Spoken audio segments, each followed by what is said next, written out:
এদিকে আরজি করের ঘটনায় মামলা দায়ের এবার সুপ্রিম কোর্টে। এবার আর আরজি করের তরুণী চিকিৎসকের ধর্ষণ খুন নিয়ে স্বতঃপ্রণোদিত মামলা প্রধান বিচারপতি ছাড়া বেঞ্চেই থাকবেন বিচারপতি জেবি পর্দওয়ালা এবং বিচারপতি মনোজ মিশ্র। আগামীকাল সুপ্রিম কোর্টে এই মামলার শুনানি রয়েছে।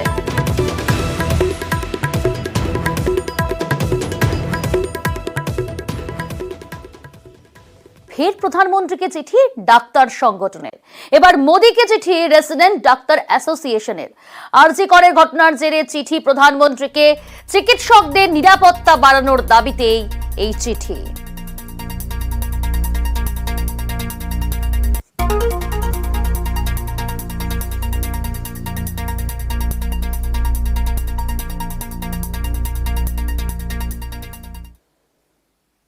সোশ্যাল মিডিয়ায় বিতর্কিত পোস্ট করেই গ্রেফতার কলেজ ছাত্রী। মুখ্যমন্ত্রীকে নিয়ে বিতর্কিত পোস্ট করায় গ্রেফতার। তালতলা থানার পুলিশ গ্রেফতার করে কলেজের ছাত্রীকে। বিতর্কিত পোস্ট করায় লেকটাউনের ছাত্রীকে গ্রেফতার।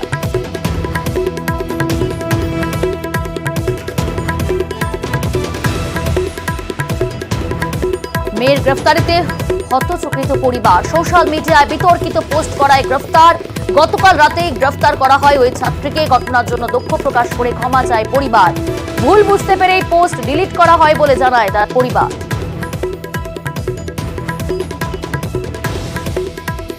এই হচ্ছে লক্ষণ অ্যাপার্টমেন্ট, যেখানে কৃতি থাকে এবং কৃতির পরিবারের সবাই এই মুহূর্তে কিন্তু এখানে রয়েছে।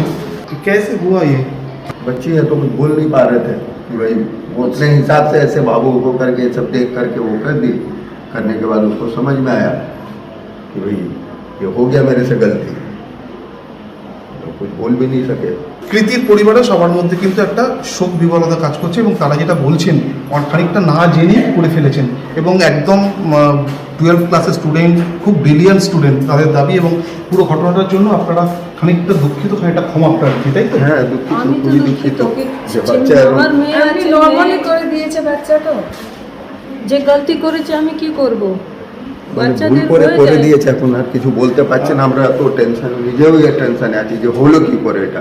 এরপর এলেও ওকে বোঝাবেন আপনি? নিশ্চয়ই বলবো না কেন, তো আমরা তো এখন থেকে বলছে আমি করবে না, ও নিজেই বলছে ভুল হয়েছে, সব ডিলিট করে দিয়েছে কি আমি কোনোদিন করবে না, আমার থেকে ভুল হয়েছে, আমি কি করব?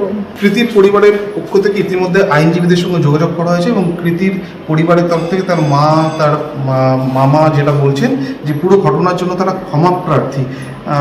দেখা যাক আগে কি হয়। ক্যামেরায় সঞ্জয় মণ্ডলের সঙ্গে পারাদীপ ঘোষ, নিউজ 18 বাংলা, কলকাতা।